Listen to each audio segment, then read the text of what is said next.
Hello everybody, this is Toys R Us. For this special figure showcase, we're going to be looking at one of my personal favourites now.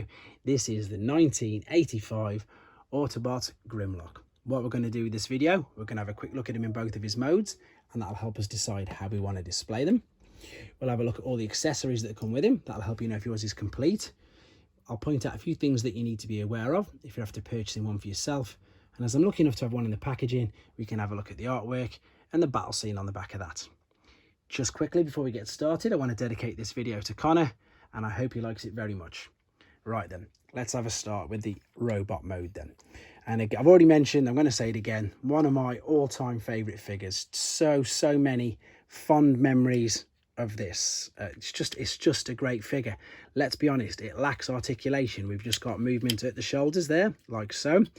And the only bit of movement that we've got in the legs is, again, if we're being honest, is down for the transformation process. That's pretty much it. You can stand in with his arms up and out or down by the side. But for a child, it's fantastic. And I think that Hasbro were onto an absolute winner when they decided to make these. Obviously, the Autobots were the cars, the Decepticons were jets, etc. So the fact that all of a sudden we had dinosaurs, brilliant.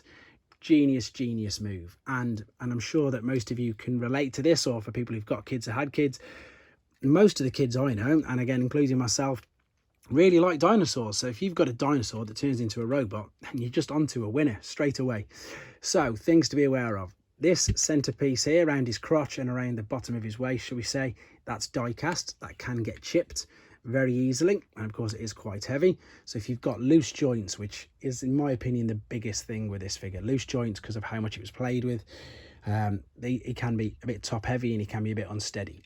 Also, looking at him, he's obviously got silver chrome for the tail, gold chrome on the front of his chest and his toes stroke claws there. That is the things to be aware of. It's your chrome fade, and this can be chipped quite badly sometimes. And of course the loose joints, if you've got a good seller on eBay, they would actually put whether the joints are loose or tight, etc. And again, do not be afraid to ask. If you're buying a vintage toy, don't be afraid to say, has it got loose joints, because it does make a big difference. Before we go on to the alternate mode, let's have a look at his weapons, because he came with too many accessories that he couldn't hold them.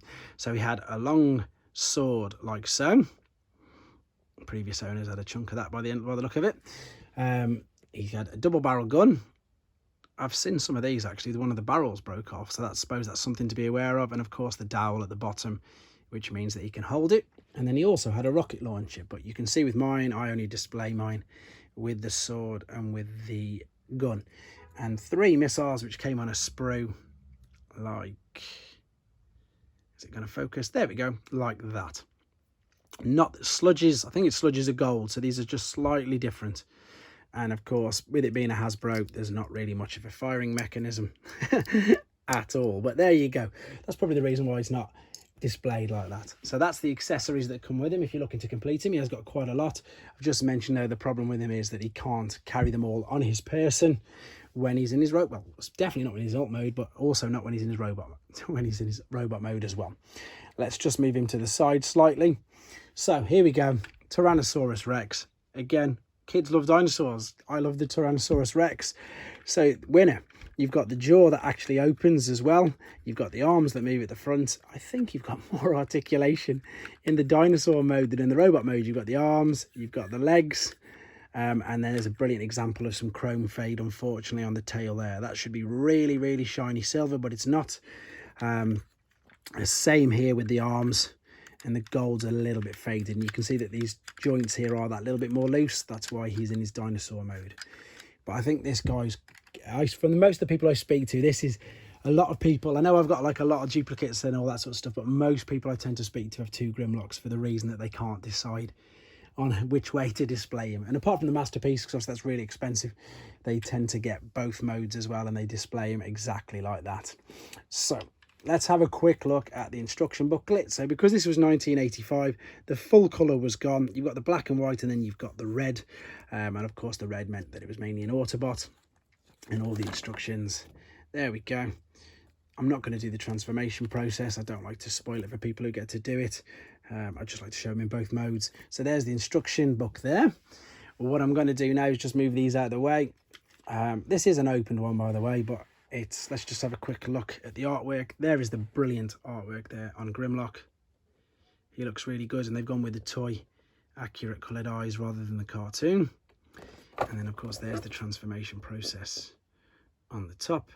And then if we spin it round, we've got, there you are, see, look, the previous owners even had the battles. It's the battle scene. The previous owners had the robot points, but there is the amazing battle scene, the 1985 battle scene. Shockwave, Jetfire, Dinobots, of course, and the infamous red tracks. But that is still a great piece of artwork. It looks brilliant. So there we go. So I hope you like looking at him, Connor. I know that your dad's getting one for you, or he might have just got one, funnily enough. That's kind of why this video is tied in for that. But yeah, I hope you enjoyed looking at him. I hope it brought back some nice memories for you. Yeah, he's just a great toy. Great toy. Great for kids. Great for the imagination, with the fact that he is a dinosaur and a robot. And I hope this helped you with the decision if you wanted to get one or not. Thank you for your liking, your comments, and your subscriptions. Anybody else got one figure they want me to showcase for them or dedicate to a family member, let me know. And of course, everybody, please take care. Thanks for watching. Like and comment. And don't forget to subscribe.